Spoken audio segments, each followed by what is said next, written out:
Good morning, or good afternoon, wherever you may be, or good evening, or good night. This is Jen at Jen's Arty Inclinations, a place to create, share, and play. Cut this block up.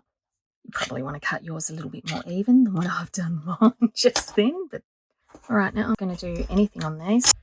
So on this one, a bit of a pattern, and I might just do a really teeny, well, try and make it teeny, really slight. Maybe, thinking out loud, maybe if I edge each of them like that, then that will work for what I'm thinking. Okay, what will I do on this one? How about I just do the teeny border first? Here we go. And I might go, longer lines on this that go across from each other. Bit of like cross-hatching, sort of. So this is the sort of thing that you could just, get 4 of those 20-cent erasers that you get from newsagents and places like that, and just do some patterns that are all on the same sized block. Another edge. Get used to doing longer straight lines. It's okay that one's a bit wonky. Might just do circles on this one. We'll see if they turn out as circles. Oh, they're kind of like scrolly scrolls. That'll work. And some circles. See, I'll work out how to do a proper circle by the end of it. There you go, got my finger. Is that enough? No, I think it probably needs some more, so I'm just going to add some lines just to add a bit of fill. Mostly filler. One of my favourite lines from a series that I used to love when they did a musical. There we go. So, another line. Okay, that one really came in. Oh, and that one got really thick. See, I'm rushing it. No need to rush it. And this one I might do nothing more than lines across. Here we go. Okay, so now you've got these that you can use as different patterns. So let's give them a go. Okay, probably easier if I go like that. Yes, it is. Alrighty.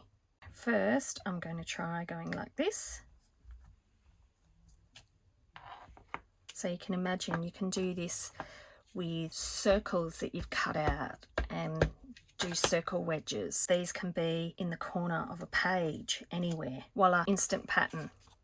It looks sort of, I guess, almost bohemian. Is that the right? And in fact, I'll show you. The other thing you can do is just stamp over with the different shapes. Get like a textured effect. So you can imagine a page of those beside each other would look very cool.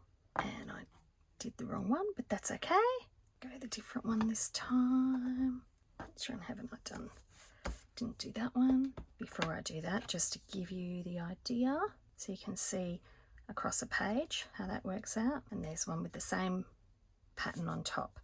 Another thing that you can do, you twist them as you go across a page. So you might put it that way that time, then you might go that way, and then you might go that way. So if you just keep turning them, and then you can get a repeating pattern as you go across. I use these all the time for just the corners of pages, and I also like to mix up different kinds of blocks. There's a blue flower in the middle of that one.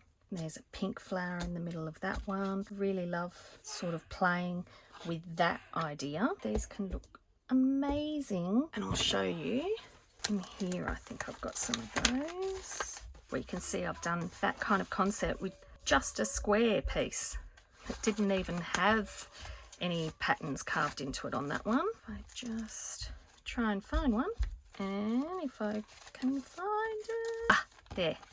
So I sometimes do these on tracing paper or regular paper, and you can see I've got all different patterns, and this one in here is just a circle, but it's got a swirl in it. So that, my friends, is how I muck about with those. So that just gives you a few different ideas. You can like and subscribe below. Comment too. I love hearing what everyone has to say, and I always read through. And as always, keep creating. See you next time. Bye.